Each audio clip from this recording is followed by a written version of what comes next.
ni bendi yetu iliyoko kwenye msafara wa rais, Presidential Escort Unit Band, wakija na wimbo wao wa mwisho ili kutoa heshima mbele ya jukwaa la Mheshimiwa Rais. Kurugenzi wa muziki akiwa ni Assistant Inspector General wa Polisi Bwana Samuel John Wambura, akisaidiana na Superintendent of Police Bwana Felix Mrashui. Mkuu wa muziki akiwa ni Superintendent of Police Bwana Moses Assis HS. Mweka nidhamu Senior Sergeant Gilbert Angalushi. Senior Drum Major Police Constable Kevin Chege Shiera.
Asante sana. Ningependa kwa ruhusa yako Mheshimiwa Rais, nimwalike mwenyekiti wetu Mrs. Annabel Kirinya ili aweze kuendelea. Welcome Madam Chairperson.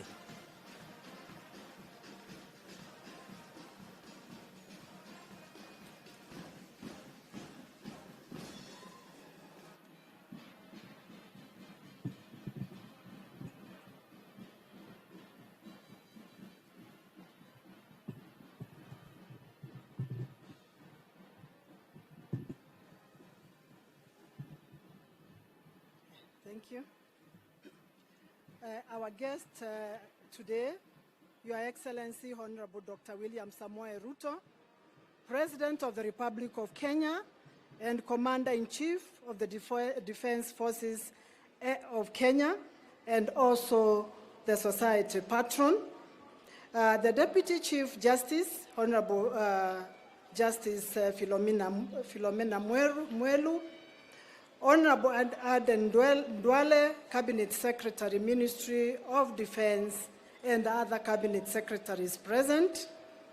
Principal Secretary, Crop Development, Kelo Hartzma, and other Principal Secretaries present, Ambassadors, and High Commissioners present, the Governor, Nairobi City County, His Excellency Honorable Johnson Sakaja, and the county leadership present, Vice Chief of Defense Forces and Service Commanders present, ASK Nairobi Branch Chairman, Mr. Joseph Mugo, sponsors of the 2023 Nairobi International Trade Fair, distinguished exhibitors, farmers, and the people of Nairobi City, ladies and gentlemen.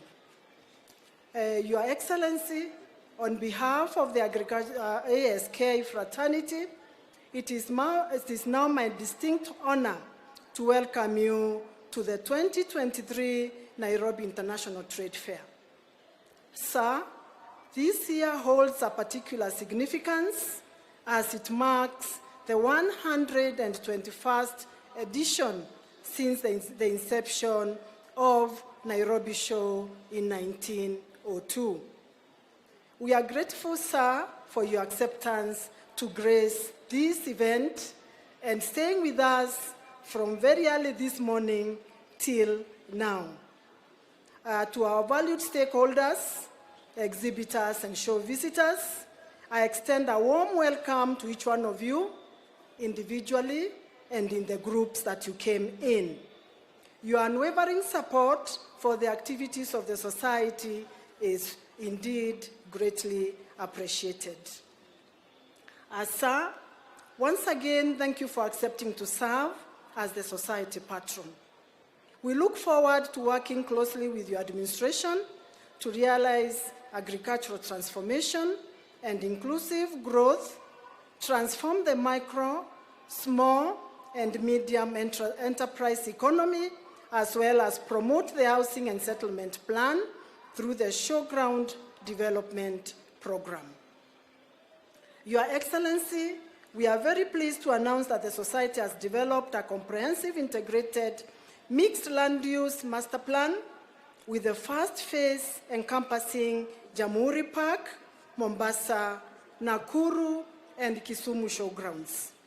The Jamhuri Park master plan development is complete, sir, and the implementation has commenced with the construction of the Jamhuri Park Exposition and Conferencing Center, which you inaugurated earlier today. The Jamhuri Park Exposition and Conferencing Center is a unique and a one-of-a-kind facility in the region, boasting of an open clear span area of 3,400 square meters and auxiliary facilities that support meetings, incentives, conferencing, and exhibitions. We invite all our stakeholders to utilize the convention center for corporate events. The Society Master Plan, sir, is strategically designed to ensure that our showgrounds remain accessible and operational throughout the year. The Society has adopted the public-private partnership model in the implementation of the mixed land use development. Your Excellency, our show theme, that is promoting climate-smart agriculture and trade initiatives for sustainable economic growth, remains the focal point of all our endeavors. We continue to emphasize the importance of integrating climate-smart agriculture initiatives in line with the national government's commitment to promoting innovation and technology for the growth of the agricultural sector within a sustainable environment. Your Excellency, sir, we are very happy to announce that this year's Nairobi International Trade Fair has attracted over 400 local and international exhibitors across various sections, including trade, livestock, as well as farm and dairy. Some of the international exhibitors are from the following countries: Argentina, Zambia, Mozambique, Egypt, Tanzania, Uganda, Qatar, Israel, among very many others. We are also, sir, happy to report the participation of both IGAD and COMESA in the trade fair. Your Excellency, I would now want to extend our recognition and gratitude to the following stakeholders whose significant contributions have made this event possible. And they are these ones among others. One, the national government, the city-county government of Nairobi, the National Health Insurance Fund, Adi Water Works Development Agency, and all exhibitors and our esteemed partners. The Agricultural Society of Kenya, sir, is dedicated to aligning with the core pillars of the national government. In agriculture and trade, we promote technological innovations and information exchange within the agricultural and agribusiness sectors. Our commitment, sir, extends to empowering micro, small, and medium-sized enterprises through business incubation centers. In collaboration with the Ministry of Housing and Urban Development, we have incorporated housing plans showcasing cutting-edge construction technologies and affordable housing units. In the realm of job creation, sir, our annual exhibitions have consistently played a significant role in generating employment opportunities. Now, these exhibitions have provided over 25,000 part-time job opportunities for Kenyan citizens. Our commitment, sir, to environment conservation remains unwavering. Through our Young Farmers Clubs of Kenya and the 4K clubs, we have engaged in initiatives aimed at preserving natural resources and fostering sustainable practices. And now, sir, as I conclude, I wish to applaud the tremendous efforts of Mr. Joseph Mogo, the Nairobi branch chairman, and his dedicated team for staging this very informative trade fair. And now, Your Excellency, if you allow me, I will invite His Excellency Honorable Johnson Sakaja, Governor of Nairobi City Council, to share his remarks and invite the Principal Secretary, Crop Development, Kelo Asama, to make his remarks and invite you, sir, to address us and officially declare the 2023 Nairobi International Trade Fair officially open. Thank you, sir.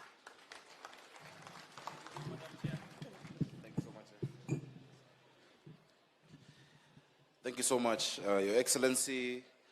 I will associate myself with the protocol already established. Ladies and gentlemen, it gives me great pleasure to join Your Excellency today. And really, we must thank the Agricultural Society of Kenya and all other stakeholders who have participated in this year's show, local and international exhibitors. Your Excellency, as we've gone round, you have seen that the numbers have come up. You have seen how excited the children from all over the country are when they have seen you, and also the adults are also very excited to see you. Thank you, and we are honored as Nairobi County to have hosted you this time for the first time as president at the Nairobi show. For many of us, Your Excellency, the Nairobi International Trade Fair, or the Nairobi show, or the show, as we fondly call it, is an important event in our calendar. Our parents brought us here every year. When we were young, many of us got lost and found our way and got in trouble in the evening. And for those who may have gone to boarding schools and grew up elsewhere, this was also an indelible part of the calendar. I'm sure it was one of those trips you looked forward to in the third term, to the extent of joining the Agriculture Club just to make sure that you go to the show, whether or not you're interested in agriculture. I'm sure that has been the case. But today, Your Excellency, you listened to the children. Their level and depth of knowledge of agriculture, was amazing. And I want to applaud the 4K clubs. I think they need a round of applause. What they're doing for our children is indeed amazing. We're very excited, and I promised the young girl from Buruburu Girls, from a school in Buruburu, that we shall visit to see that what they're showing us here is also being extended in their schools, and that they can also support our school feeding program. Ladies and gentlemen, the greatest task that we have, and that I have as governor of Nairobi, is to keep providing opportunities, economic opportunities for our young people. The greatest challenge that we have, and I'm glad we have the security forces here, the greatest challenge we have as a country is not external aggression, it is not Al-Shabaab, it is not Al-Qaeda, but it's millions of young, disillusioned, disengaged young people who have no jobs. And that is the category, or rather that is where our focus must be, in providing opportunities for young people, and agriculture presents an amazing place for us to do that. Your Excellency, I was here yesterday, and I had the opportunity to go around. I visited various stands, many organizations, institutions that are here exhibiting, and I got the chance to speak to a few traders, and I'm glad you also saw some of them in the Nairobi stand. The greatest takeout that I got from them is that people are simply just looking for an opportunity, for a chance, for an opportunity to showcase their hard work and to be able to earn a living. The citizens don't want too much from government. I think all Kenyans invariably want the same thing: to go about their lives peacefully, to make something out of themselves and guarantee their children a future. Your Excellency, you have led the way in creating these opportunities for the people of Kenya. And as governors, as leaders at the county level of government, I want to pledge that we support that, and we also are following your cue in providing these opportunities. Many of the people here, many of the farmers, many of the traders have gone through various challenges to enable them to reach where they are today. They have worked hard, and they proudly stand to showcase the fruits of their labor. This week is an opportunity to showcase what people of Nairobi have to offer, and we must continue creating an enabling environment for them. On our part, we are constructing new markets across the 17 sub-counties to decongest those that we already have and to offer opportunities to everyone. We are also putting our traders, many whom I spoke to yesterday, who are doing curios, on an e-commerce platform so that we can expand their market, that the market is not limited to the physical horizons locally, but also internationally, that people can be able to see the beautiful products that are coming from this country. We're also devolving the market facilities, moving them closer to the residential estates, and of course this will increase accessibility to basic commodities found in the markets. These markets have been designed and are going to be constructed according to specific needs of the traders and of the people and aspirations of the users and other stakeholders. This financial year alone, and I'm grateful to the County Assembly of Nairobi, we have allocated 700 million shillings for the ongoing construction of identified markets. An additional 100 million has gone into the relocation of informal traders and hawkers who are moving from the main streets in the CBD to back streets that are almost complete, Your Excellency.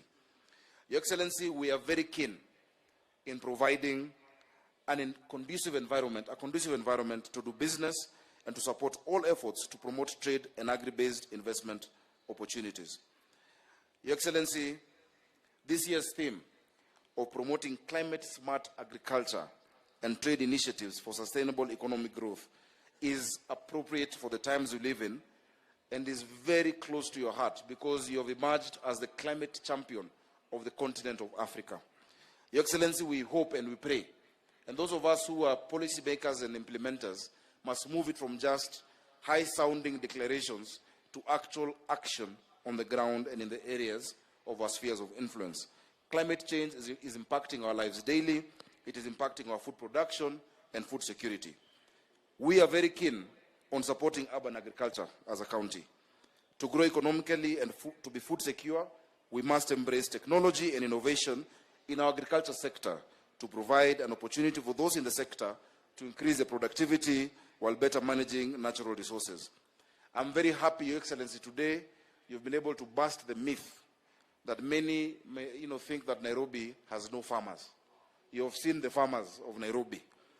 Nairobi actually has we undertake more than 15,000 extension visits to our farmers. And the #1 farmer in the Republic of Kenya is a farmer from Karen, and you've met him. He's doing livestock farming. He has his dairy, and he sells his milk to his wife, who is doing value addition. And they told us that mapenzi haiwezi kulipa rent. So ndo maana anauzia bibi yake, na bibi yake ametengeneza yogurt, and you've tasted it. It's very, very sweet yogurt. Another farmer that I've spoken to is Mary Ann Wami. She's a dairy small-scale farmer in Langata sub-county. She won the National Small-Scale Fully Commercialized Award, not just for Nairobi, but across Kenya. She's a dairy farmer who is adding value to her milk to make products that are available in the market. Our part is to make sure that they get to the market without hurdles that have been faced before. She's one amongst very many others who are adding value to the products and are finding innovative ways to farm, including the vertical hydroponic farming that you have seen. The agricultural farms today demonstrated the potential for urban farming in Nairobi City, and I want to tell all of those engaged in this farming that we are here to support you. Climate smart farming, Your Excellency, as I move towards the conclusion, will ensure better use of our resources and our limited land. We have only 696 square kilometers. But as part of agriculture is the market. Nairobi may not be the biggest producer, but we're the biggest market, and we want to make sure that now we provide cold storage in our markets to make sure that whatever comes from all other parts of the country are actually in good condition in all the markets that we're building. Your Excellency, we remain committed. You saw the machines that we've given them through the Agricultural Sector Development Support Program. We have built capacity of more than 5,000 of these farmers, and we intend to increase that this year, and we hope that you'll be able to support us to scale that up. This platform, away from agriculture, or rather in addition to agriculture, has also provided opportunity for innovations by various exhibitors that we've seen. They're showcasing products from wood, metal, recycled products, from waste. You've seen the Korogosho group that is doing soap and oil from the waste coming from the market. The briquettes, those eco briquettes that are coming from our markets are being used to fire our 10 central kitchens in the school feeding program. That is what we call a circular economy, and we are ahead. Our county aggregation park, Your Excellency, finally, is going to provide for us an opportunity for artisans in the wood and metal small enterprises to benefit from common user facilities and equipment, which will increase their production, quality, and enhance job creation for our youth. Your Excellency, on your way here, you have seen on Gong Road our metalwork and woodwork artisans who line the road. You know them from Kamkunji. You know them from Karioko with the leather. You saw those shoes. There is no excuse as to why we should import shoes, while if we just provide the common user facilities to these young people, all school-going children should have shoes made in Kenya. If you want a shoe from outside, that is a luxury, you should pay for it. But that money should allow us to create jobs. These jobs will not create themselves, Your Excellency, and that's why we're supporting you. It is concerted and deliberate effort like what we are doing, and that's why the County Aggregation Industrial Park project, where you're matching us shilling for shilling as counties, is a part of that process. We will create opportunities and jobs for our young people. To all the exhibitors, to everybody who's come to Nairobi, Karibuni Nairobi, you can count on us for your support. To the Agricultural Society of Kenya, you can count on us. We have done the lighting, we've done the roads, and I'm glad that you've accepted that we can innovate together. That we can innovate further together. Your Excellency, this land that we're sitting in is very prime land that needs to have value throughout the year. I congratulate the SK for what you've done with the convention facility, but it cannot be that we only use this for 1 week in the whole year. There's so much more that we can derive for it, especially for our young people. Thank you so much, Your Excellency. Thank you for gracing this event. Asanteni sana. Now it's my pleasure and honor to invite the Principal Secretary to make remarks on behalf of the Cabinet Secretary for Agriculture. Karibu. Thank you very much. Your Excellency, Honorable William Ruto, President of the Republic of Kenya, all protocols observed. I'm delighted, Your Excellency, to welcome you on behalf of stakeholders in the agriculture sector to this year's Nairobi International Trade Fair. We feel honored that you have found time to be with us here despite your busy schedule. We really appreciate this kind gesture, which clearly demonstrates your commitment to the sector. To actualize the bottom-up economic transformation agenda, I'm happy to report that agricultural enterprises make up the bulk of the value chains that have been prioritized to accelerate economic recovery and inclusive growth in our country. In this regard, the Ministry has laid out interventions to accelerate the development of these enterprises. Your Excellency, due to its nature, Nairobi County is not among the top agricultural producers. However, it is the leading county in agro-processing and value addition. Additionally, Nairobi is also Kenya's and East Africa's leading center for provision of agricultural machinery, equipment, finance, information technology, and logistics services. The city serves as an export hub for agricultural products. Jomo Kenyatta International Airport, for instance, serves as an important center for export of perishable produce like flowers and vegetables to international markets. Your Excellency, recently on 16 September 2023, we launched the inaugural avocado shipment to India, and we expect this initiative to spur development in the avocado value chain. There is no doubt, therefore, that Nairobi City County plays a crucial role in the agriculture sector. The theme of this trade fair resonates well with the dreams and ambitions of the government of Kenya and the various technologies being displayed here by local and international exhibitors are suitable in addressing the key challenges facing agriculture in our country. I would like to urge participants to take advantage of these technologies to improve our agricultural production and productivity. I also wish to assure all the stakeholders that the Ministry will continue to provide the enabling policy and regulatory environment to spur agricultural development in line with our national policies. Your Excellency, sir, with these few remarks, it is my humble duty and privilege to invite you to address the participants and officially open the 2023 Nairobi International Trade Fair. Karibu sana, Your Excellency. Asante sana Bwana PS. Tafadhali tuketi. Asante sana mawaziri mlio hapa, principal secretaries, wageni wote, wananchi wa Nairobi na Kenya na marafiki zetu waliotutembelea, hamjambo.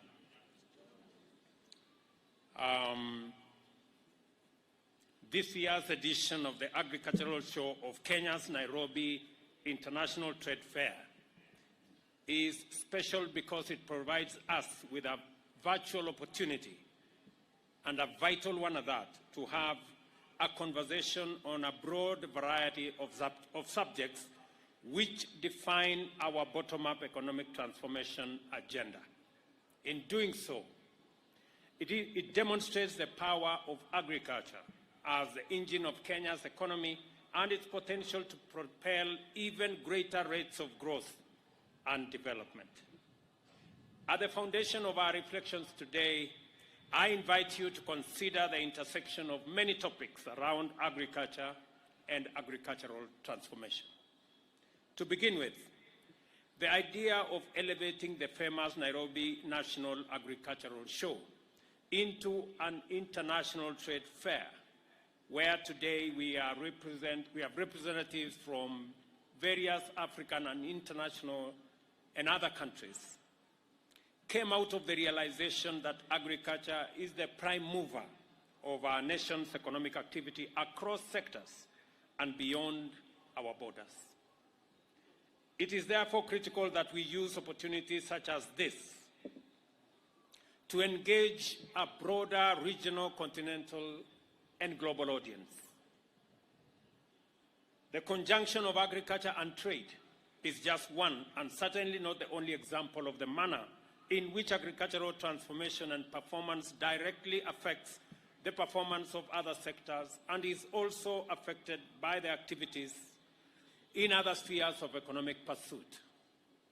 Once we proceed beyond subsistence agriculture, we have to take account of such matters as competitiveness, productivity, efficiency, value addition, manufacturing, and most certainly, trade, both local and international. This matter means that we must also give consideration to linkages, both forwards and backwards, between agriculture and industrialization, trade and services sector, as well as the powerful connection between agricultural performance and the most critical challenge we confront today, the cost of living, the subject of poverty, trade deficit, and of course, the big influence agriculture has on unemployment. I shall therefore focus on the plan being implemented by the government to address our most critical development challenges, with specific emphasis on the salient aspects of this year's theme: high productivity, technology-enabled, and science-driven climate-smart agriculture, together with globally competitive trade in high-value agro-industrial products. At the heart of our bottom-up transformation agenda is the endeavor to radically increase employment opportunities and simultaneously significantly enhance the productivity of labor in 5 priority sectors. Without a doubt, our interventions to transform agriculture are fundamental to the successful implementation of the plan. One of the drivers of the high cost of living and high levels of poverty especially in rural areas, is that agricultural productivity has stagnated even as our population rose. Consequently, our food production more often than not falls below demand, and the importation of food increases our trade deficit and increases food prices. Given that food constitutes up to 54% of household expenditure, agricultural productivity is therefore a very high priority. At the same time, agriculture contributes 70% of employment of our population. Low productivity contributes to low earnings in the agricultural sector and undermines the capacity of households to withstand the cost of living, deepening poverty. Further, agriculture contributes 25% to our GDP directly and another 25% indirectly, a total of 50%. Low productivity responsible for deficit in essential agricultural produce is responsible for high importation, which depletes our foreign exchange and deepens the negative trade balance, worsening economic situations everywhere. Very few sectors of our economy have endured as much shock and stress as agriculture on account of extreme weather events, erratic climate, and the other adverse impacts of climate change. Our nation and our region has just emerged from a devastating spell of drought, which lasted for 6 seasons, leaving behind a catastrophic trail of famine, undernourishment, loss of crops and livestock, disrupted livelihoods, increased poverty, and weakened resilience. Yet we are not here to talk about all that is negative, especially when the prospects of a turnaround are so clear before us. This overview is intended to be a contextual backdrop of the opportunities that exist for local and international investors to direct capital and technology into agriculture and agro-industrial manufacturing in order to set out our economy on a path of transformation. We make agriculture a high priority for strategic intervention for a range of excellent reasons.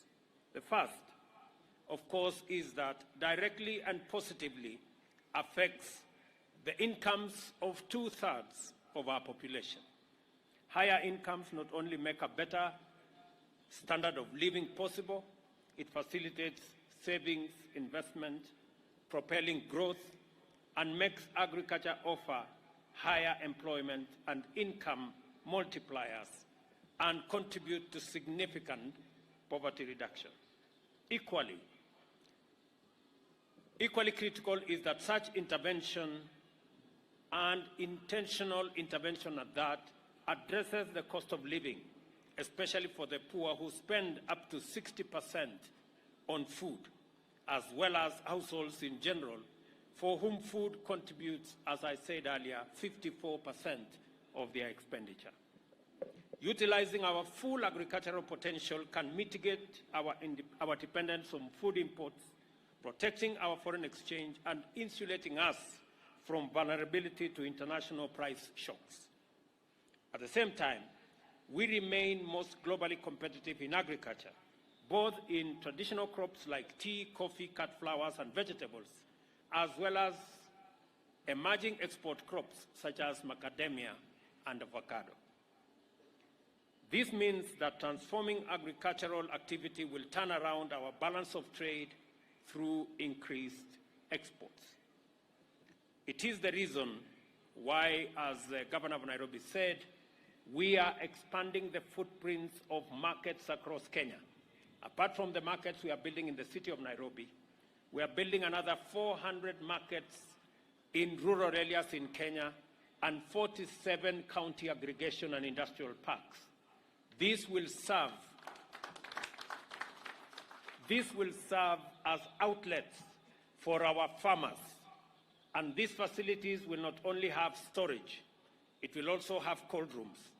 It will also have value addition infrastructure and it will also have common user facilities for people in the space of agro-processing and value addition, so that we can not only create jobs, we can also add value to our products, increase incomes for our farmers, and eliminate wastage. Because when we provide storage and cold rooms, we eliminate post-harvest losses that come as a result of wastage that accompanies infrastructure that is not sufficient for our farmers to use to protect themselves from unnecessary losses. Kenyan manufacturing remains largely defined by agriculture. 40% of manufacturing jobs are in the agro-based industries, which account for over half of the sector and 48% of GDP. Value addition remains the most viable means of enhancing the competitiveness of our agricultural exports. We are collaborating with the county governments to establish, as I have said, a county aggregation and industrial park in every county.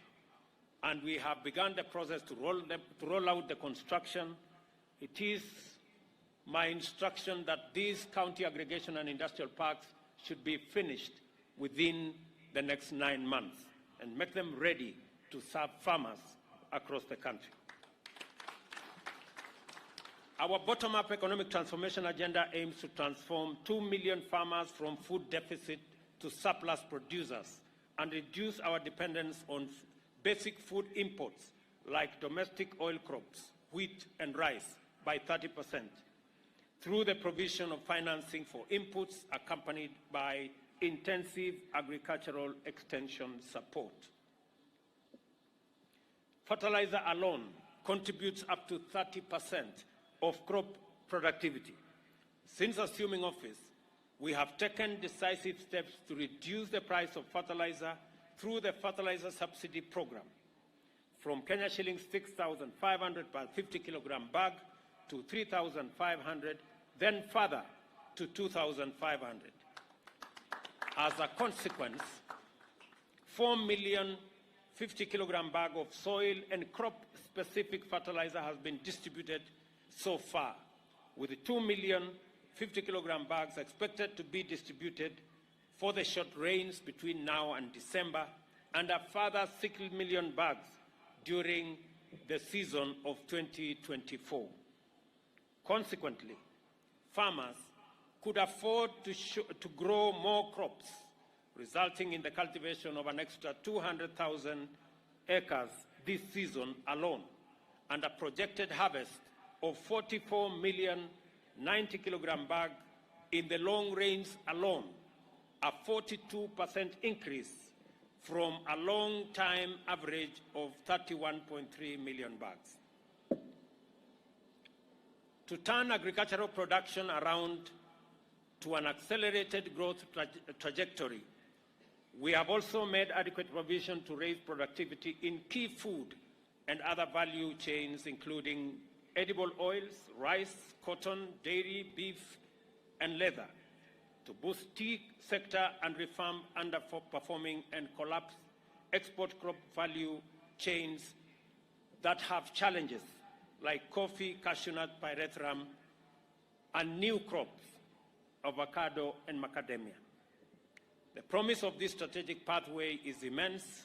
For instance, by investing in the cultivation of palm oil, sunflower, canola, and soybeans, we project to increase the annual domestic production of edible oils from 80,000 metric tons currently to 240,000 metric tons over the next 5 years, thereby reducing our dependency on imports and saving the country almost 100 billion that we spend annually on imports of edible oils. And the ministry has undertaken, the Ministry of Agriculture that is, that they will deliberately make seeds available, whether it is for sunflower, canola, soya. We are going to make sure that these seeds are affordable and they are available. We are also discussing with CALRO and the other research institutes so that we can also have wheat varieties that are researched appropriately so that we can enhance our production in the wheat varieties that we have. Similarly, the expansion of our rice production schemes in Ahero and Mwea, as well as the establishment of new ones in Tana River and in Migori, can make the country self-sufficient, saving us another 34 billion in imports. On the other hand, accelerated investment in cotton value chain will reduce our fabric importation by at least 50% and take Kenya's textile exports to 150 billion by 2027. I am happy to note that there is already a running program on importation of high-quality seed of cotton that will be made available to farmers.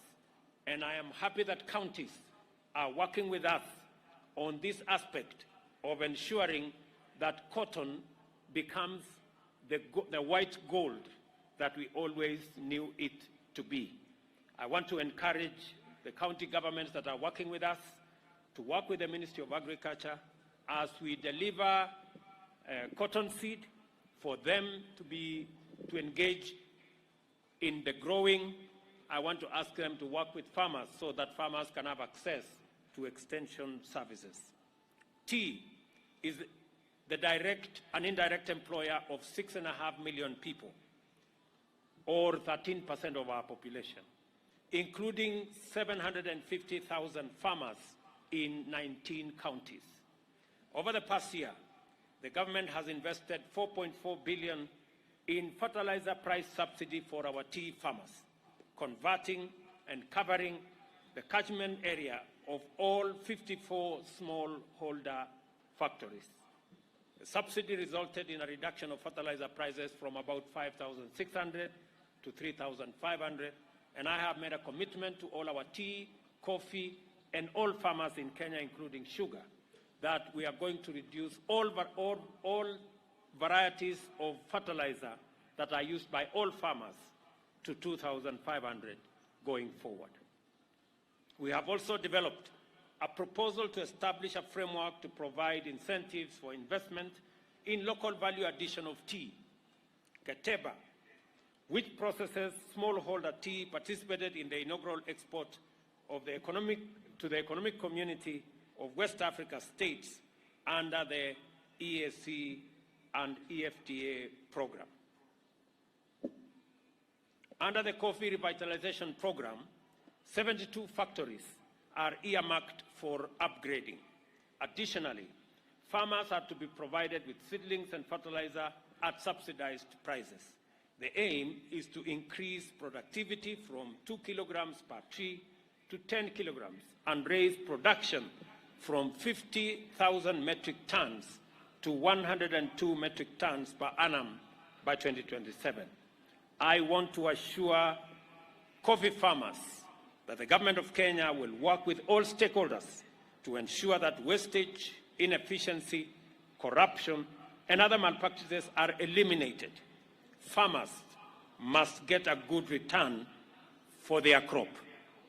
I want to assure all farmers, let me be specific about coffee. I know at the moment there are challenges in the coffee sector. I have taken a keen interest. My deputy is seized with that matter, and I want to assure our farmers that the government of Kenya will do whatever it takes to make sure that farmers don't suffer the consequences of what we have seen in the past, where a few people benefit and the rest of the farming fraternity are in poverty. Wakulima wote, especially wakulima wa kahawa, niwaambie ya kwamba tutahakikisha. Tunajua saa hizi kuna matatizo ya soko, lakini hiyo soko na matatizo yaliyoko katika sekta ya kahawa ni lazima tuyatatue. Wale watu wote wako katika hiyo sekta, nataka niwahakikishie ya kwamba serikali ya Kenya, mimi nikiongoza hiyo serikali, tutahakikisha kwamba tumetatua matatizo yaliyo katika sehemu hiyo ya kahawa. The sugar industry remains a high priority strategic sector for national agro-industrial development, wealth and employment creation. However, our production is chronically at deficit, with productivity plagued by aging mills, high indebtedness of sector institutions, diminishing soil facility, competition for land, low uptake of research variety of cane, low use of fertilizer, among other challenges. Local and international shortage of sugar has pushed the prices of the commodity beyond the reach of many households, underscoring the urgent need for a comprehensive transformation of the sector. This is why the government of Kenya has embarked on interventions to deliver conclusive resolution of the problems undermining the sector's potential. To begin with, the Cabinet has approved the write-off of Kenya shillings 117 billion of debt owed to state-owned sugar mills and companies in preparation for the leasing of the mills to private investors.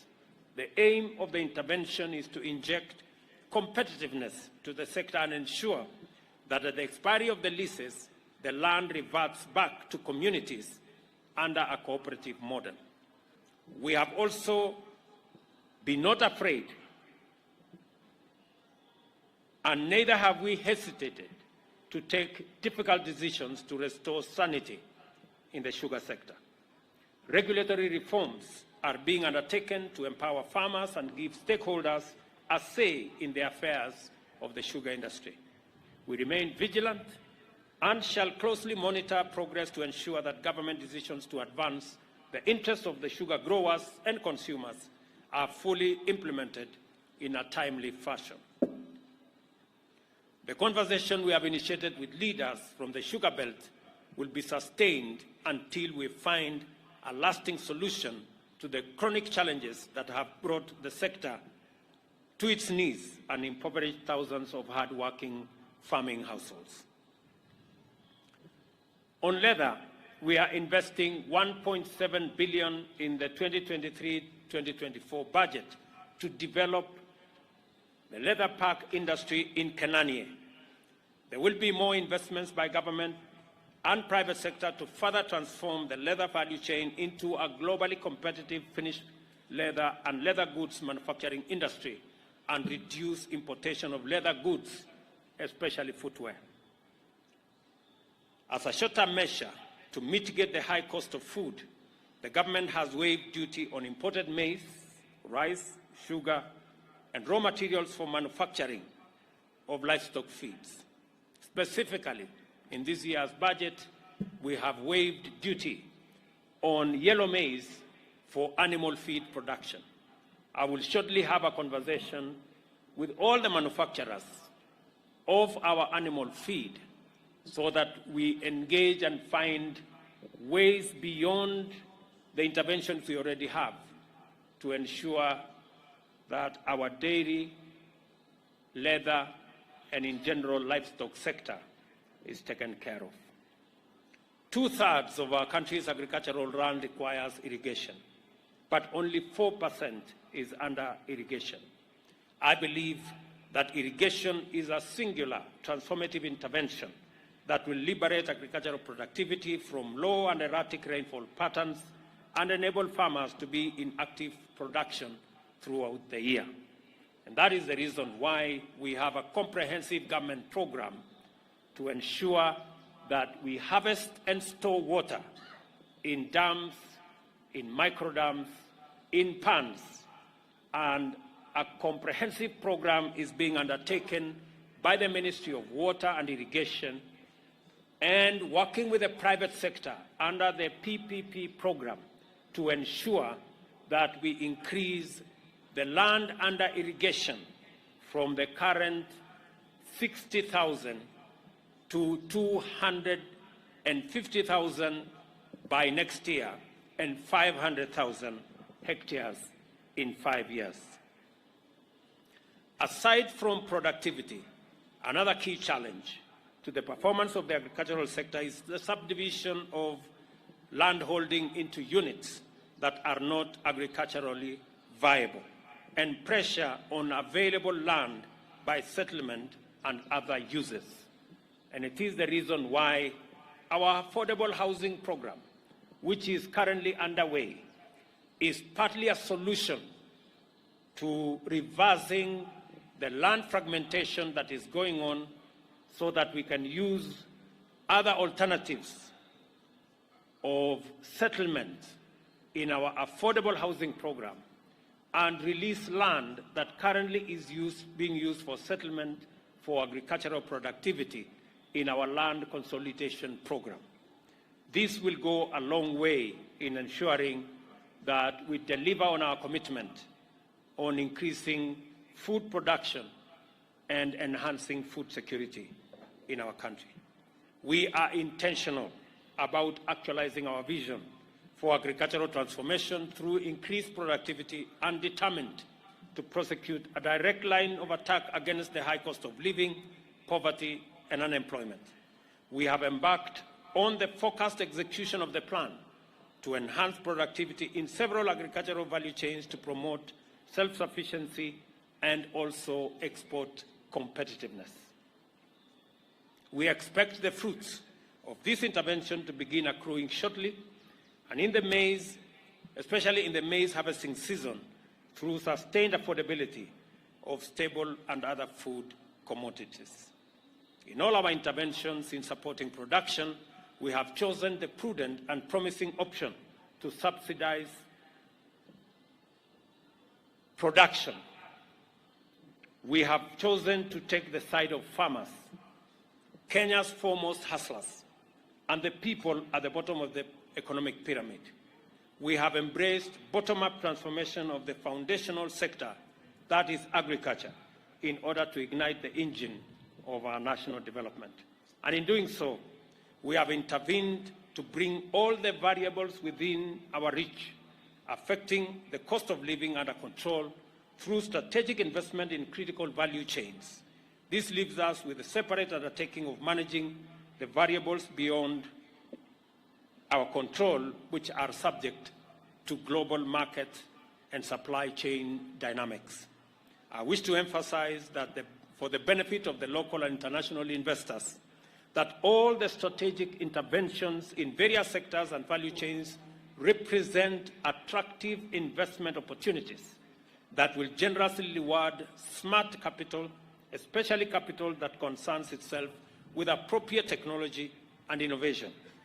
You are encouraged to get in touch with the Ministries of Agriculture and Livestock Development, Water and Irrigation, and Industrialization, Trade and Investment for further details regarding the various investment opportunities. Regardless of sector or value chain, any discussion of climate-smart agriculture or trade initiatives or bottom-up agricultural transformation is a discussion of opportunities for investment. I commend the Agricultural Show of Kenya and its affiliates and partners for once again putting together another edition of the Nairobi International Trade Fair that meets the highest standard. And I am encouraged by the many Kenyans, the thousands of Kenyans that I have come across as I went around this showground. Congratulations to the organizers, my very best wishes to ASK, and we look forward to working with you going into the future. Asanteni sana. Na nataka niwashukuru wakulima wote. Vile nimesema hapa, kilimo ni muhimu kwa sababu inatusaidia kupunguza gharama ya maisha kwa kuhakikisha kwamba tunazalisha chakula ya kutosha. Kilimo ni muhimu kwa sababu inatupatia raw material ya viwanda zetu zote. 40% ya raw materials ya viwanda zetu zote zinatoka kwa kilimo. Kilimo inatusaidia katika kupanua nafasi za ajira katika taifa letu la Kenya. Na kilimo pia inatusaidia kuondoa umaskini katika taifa letu la Kenya. Na ndio sababu tumetia mkazo mkubwa na tumeweka maanani sana mpango yetu ya kilimo na kusaidiana na wakulima ili tuongeze mapato ya wakulima, tuongeze nafasi ya ajira na tuongeze nafasi ya kupanua viwanda zetu kutumia kilimo na bidhaa zinazotoka katika kilimo. Let me also take this opportunity to say we are truly happy. Ni jambo ambalo alihusika ni na mambo ya hapa show, lakini nimepatiwa habari ya kwamba Kenya ikiungana na Uganda na Tanzania tumefaulu kuwa host wa AFCON in 2027.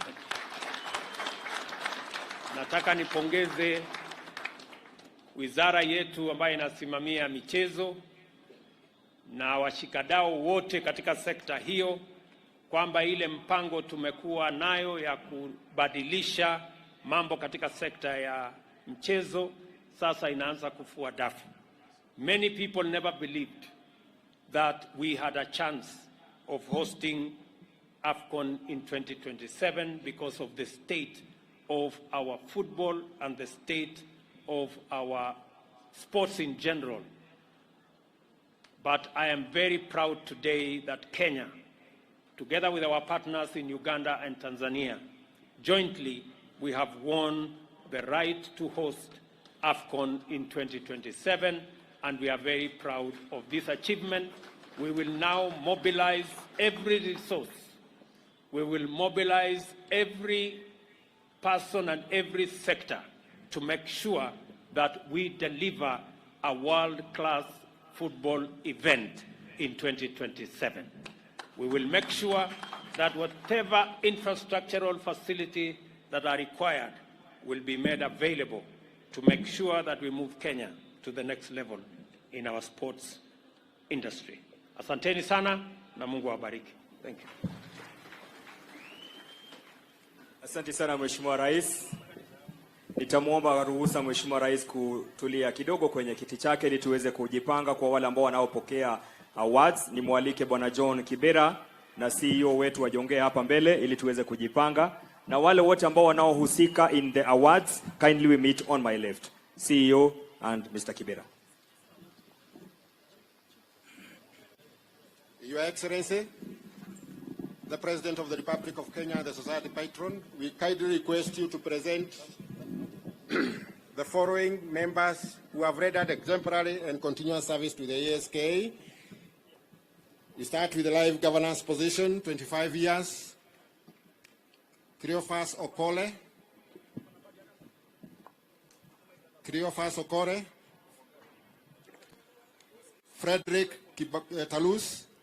Frederick Talus. Stanare Mukaria Mainge. Richard Ayaide Kipkoesh. Dixon Nyaga Kaugi.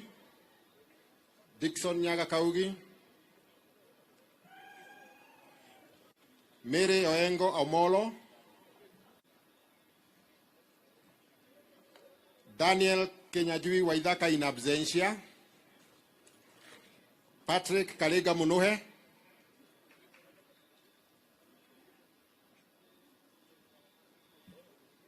Enoch Kimutai.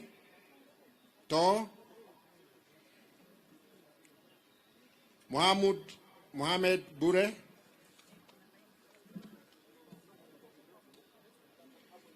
$50 years award. Lee Canon Humphrey Were.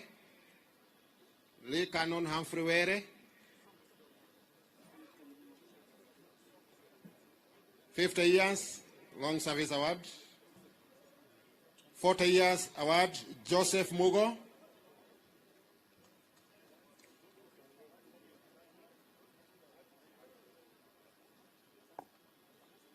Samuel Mweu.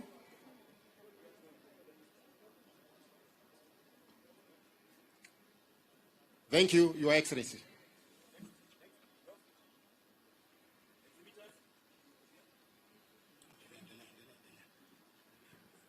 Your Excellency, sir, I now present to you the following winners for the exhibitors for 2023 stands.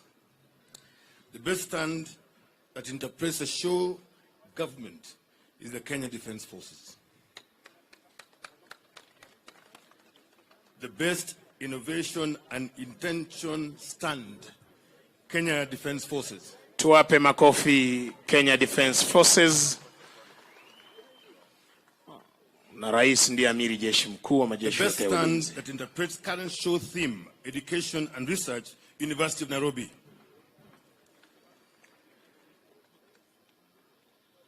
Tuwape makofi chuo kikuu cha Nairobi. The stand that interprets best current show theme in agriculture-based Green Africa Group. Tuwape makofi Green Africa Group.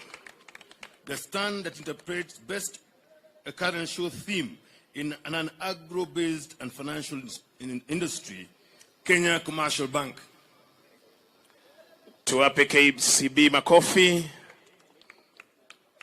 The best large trade stand, commercial and industrial, Kenya Ports Authority.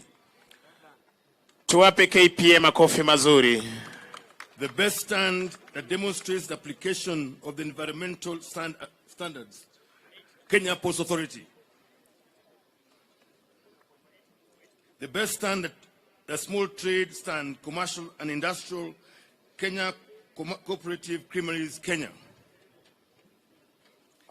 The best local stand in strategies and international trade and exports, Kenya Tea Development Authority. The best government ministry stand, Office of the Attorney General and the Department of Justice. The best regulatory authority and cooperation stand, Kenya Plant Health Inspectorate Services. The best agricultural-based statutory board commission stand, Agriculture and Food Authority. The best county and county department stand, Nairobi County Food, Agriculture, Livestock and Fisheries. The most striking display demonstrating of local manufactured products, Kenya Prison Services. The best bank stand, the best bank stand, Cooperative Bank of Kenya. The best micro financial institution stand, Kenya Industrial Estates. The best cooperative movement and Osako, Githunguri Dairy. The best university stand, Jomo Kenyatta University of Agriculture and Technology.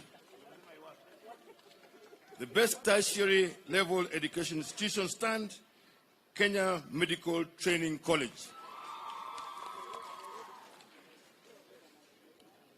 The best stand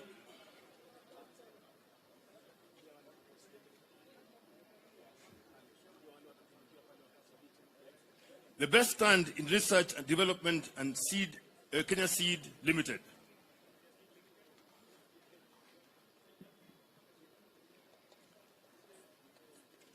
The best stand embracing information technology and communication system, Communication Authority of Kenya.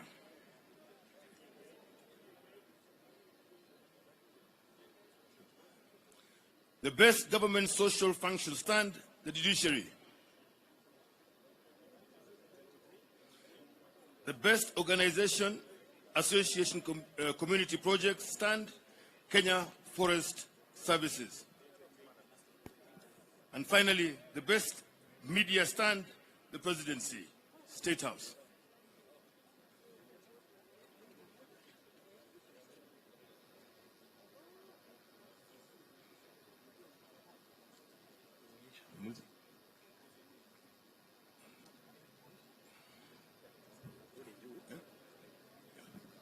Nitaomba tafadhali sasa tuondoke kwenye uga ili tuweze kuwa na paredi ya mifugo wetu. Tafadhali niombe sasa tumpe nafasi Mheshimiwa Rais kuweza kutazama. Ni kwa ajili ya muda hatungezipeana zote 80, lakini tumepeana kama ishara, just symbolic, kindly. Livestock parade, we proceed. Kari, if you can hear me, kindly proceed to where I'm announcing from. Kari, the announcer. Tuondoke sote tafadhali kwenye uwanja ili tuweze kuwa sasa na paredi yetu ya mifugo ambayo ni kilele cha sherehe hii na kisha baadaye sherehe za machweo. Kwa sasa Mheshimiwa Rais, ni paredi yetu ya wanyama, gwaride la wanyama. Namuona mzee wa kazi Kari akiongoza pale mbele ili aweze kufika hapa Mheshimiwa Rais na kutuelekeza kadri mambo yanavyojiri katika kilimo chetu. Nitaomba waje moja kwa moja, ofisa naye tusaidia tafadhali, waje moja kwa moja.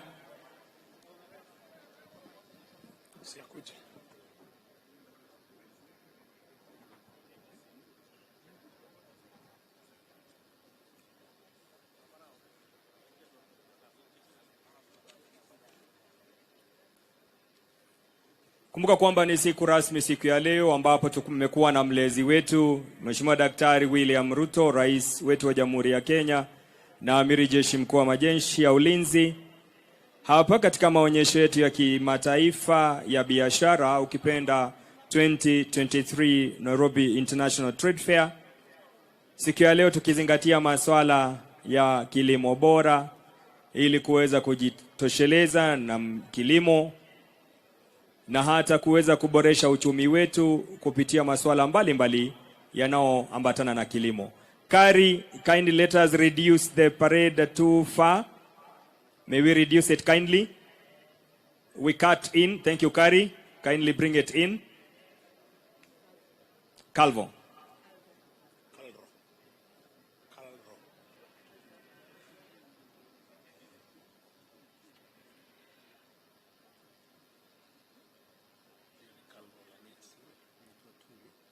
Turi, thank you so much Turi and the organizing team kwa gwaride hili nzuri la mifugo wetu, wakiongoza wanyama wetu ambao ni ng'ombe, kisha kule nyuma watafuatia mbuzi na kondoo, na tutakuwa tunamaliza gwaride letu. Kwa hivyo nitakuwa nampisha atakayemweleza Mheshimiwa Rais ndugu yetu Turi ili tuweze kupata kufahamishwa zaidi kuhusiana na hawa wanyama ambao watapita mbele ya Mheshimiwa Rais siku ya leo.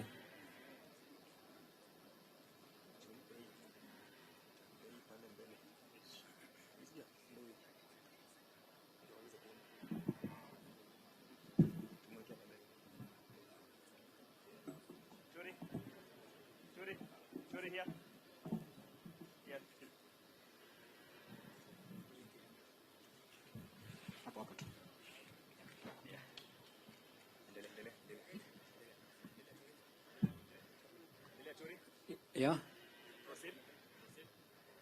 Welcome, Your Excellency. We are presenting you the Boran breed, the Kenyan breed, developed in Kenya. That's why it's leading the parade. After the Borans, we go alphabetical order. The following are, after those Borans, we are getting the Ashers. Those Borans, they come from very hardy areas, I think you know.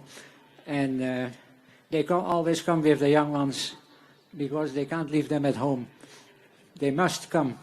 Ashers from Olgatongo, Ashers from Katuka. Ashers is a very good dairy breed with good quality milk and very good quality animals.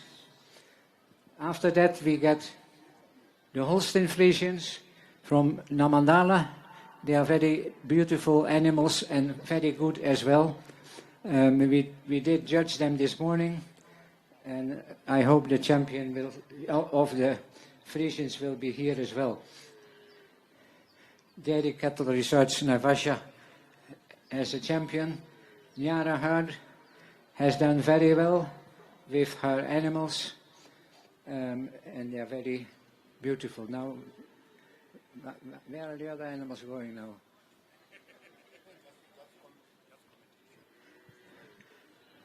Those are the animals from Tassel's enterprises in Ruto. They have done very well as well in the judging. But voglio poter sangia. Dio. Ok, panakuja sasa.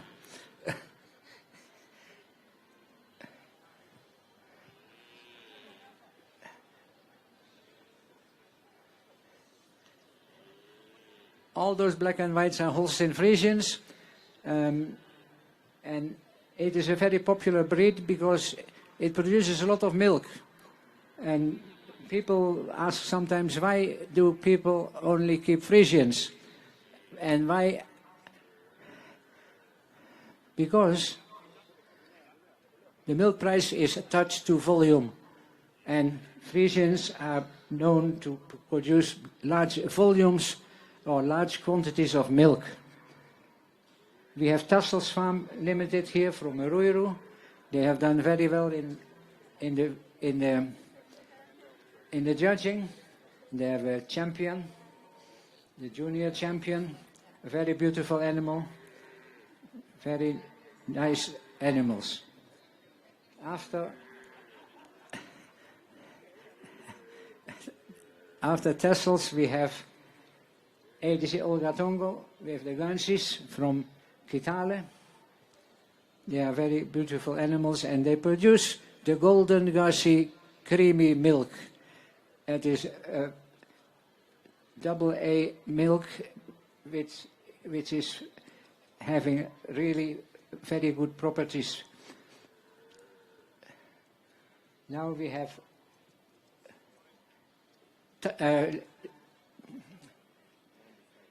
Leisure Farm from Nandi South. They have a mixed herd, they have a Jersey and a flag fee. And I think, and they were heading by a bull which they have been trying to do some fat stock as well, but they have not succeeded. These are the Sahiwals from Naivasha. It's a dual purpose breed, and in Naivasha they have a project crossing them with Holstein Friesian. These are the brown Swiss. That is, they say as well, a brown a dual purpose breed. There is one from Lisha Farm and an Asher from Lisha Farm. The Charolais is a beef breed from Suam Orchards, which as well in Kitale, Trans-Nzoia. We have the champions from ADC Nai, which is also Kitale, and followed by the crossbreeds from Dairy Cattle Research Station, Calero, Naivasha. So those two black ones, they are crosses between Sahiwal and Holstein Friesian. And they gave now a reasonable amount of milk. Yeah. The goats from Meru, we have Toggenburg, we have Sanen, we have meat goats, we have milk goats, a lot of champions, because there are quite a number of goat breeds in the country now, these days. Well done. These are meat goats. Mihoko Dairy Goat Farm. They are new exhibitors in the small stock section with very good animals. If you see there are so many champions, that is very good. Congratulations to them. Dairy Cattle Research Naivasha, Calero, have goats as well. Gala goats, Sanen. Then we have the Kenya Prison Service. They entered animals as well into the judging. Now we have the small stock, the meat goats, the Dorper sheep, very favored and doing very well in Kenya. Marinda's sheep and goats, the wool sheep. They have really a very heavy coat, but that are the wool producers. And is there a red Maasai? Yes, the red Maasai has come back to the show. Poultry. Very many poultry farmers have come. The rabbits, they like to come to see the visitors, and rabbit products at the end. Thank you very much, Your Excellency. Nitaomba sote kwa ruhusa ya Mheshimiwa Rais turudi kwenye jukwaa rasmi ili tuweze kuingia kwenye kipindi cha mwisho, kipindi cha sherehe za machweo. Tampisha mwenzangu aweze kuendelea. Asante sana Mheshimiwa Rais kwa kuweza kuwatuza na kuwazawidi walioibuka bora katika makala haya mwaka huu 2023, maonyesho ya kilimo ya Nairobi. Basi wakati wote Mheshimiwa Rais tutaweza kupokea bendi za pamoja kwa ajili ya sherehe za machweo ya jua, beating of the retreat by the mass band. Senior Drum Major, iwapo uko tayari tafadhali. Baada ya hawa wanaoondoka kuweza kuondoka, uwanja utakuwa wenu. Sherehe za machweo ya jua, beating of the retreat by the KDF band, by the mass band, samahani.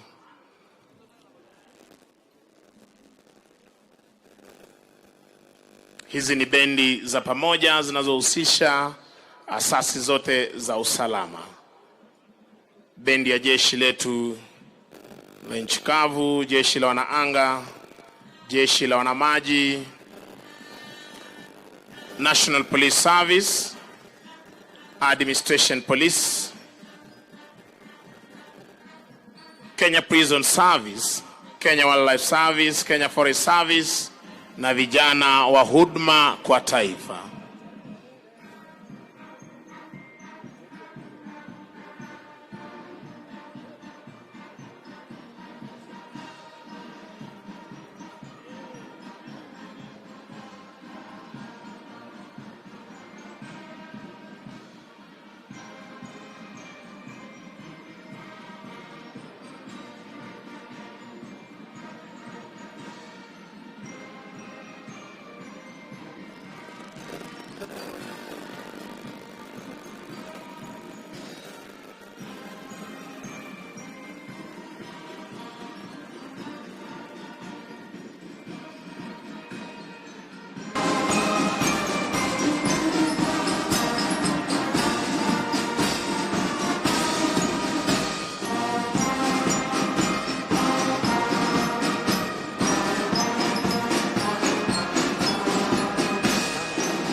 Sasa zikiwa chini yake mwelekezi mkuu Senior Drum Major Warrant Officer 1 Mary Ekiru.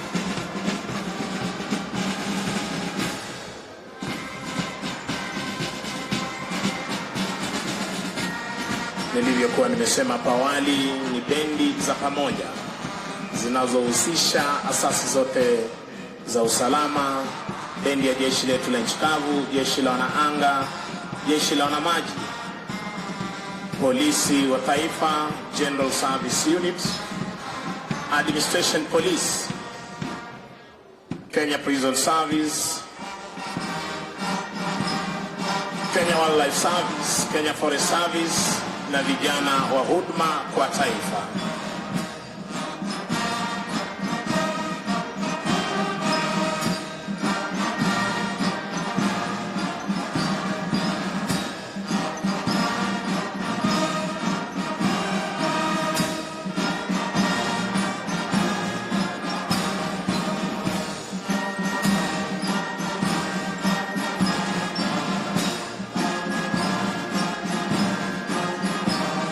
Mheshimiwa Rais, tazama kwa umaridadi waelekezi hawa wanavyotekeleza wajibu wao kwa ustadi na weledi, kwamba kazi hii wanaifahamu zaidi.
Mheshimiwa Rais, ni zamu sasa ya mkurugenzi wa muziki jeshi letu la anga Captain Peter Kideo kuweza kuchukua nafasi yake.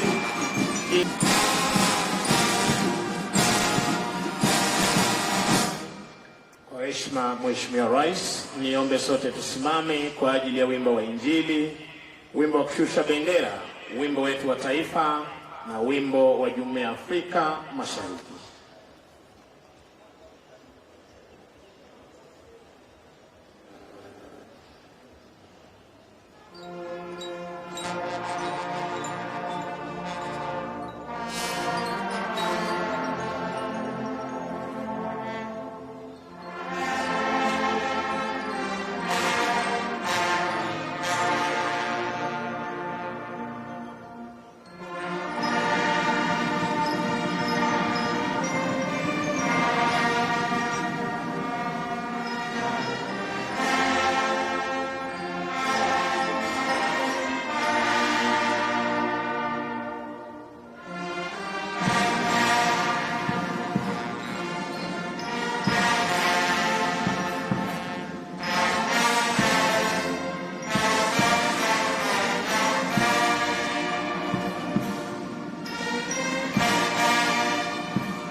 Mheshimiwa Rais, sasa mwelekezi wa bendi hizi akija kukuomba kwa heshima idhini ya kuweza kuondoa bendi hizi kwa pamoja.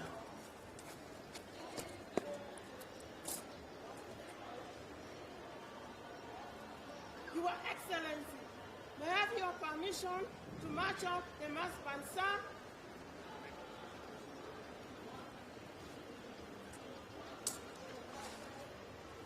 Asanteni kwa heshima, tunaweza keti tafadhali.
Wa muziki jeshi letu la wanaanga Kapteni Peter Kimeu akiondoka uwanjani hivi sasa baada ya kutekeleza wajibu wake siku ya leo.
sana Mheshimiwa Rais kwa kuweza kupokea saluti hii ya heshima kutoka kwa bendi hizi za asasi zote za usalama kwa pamoja.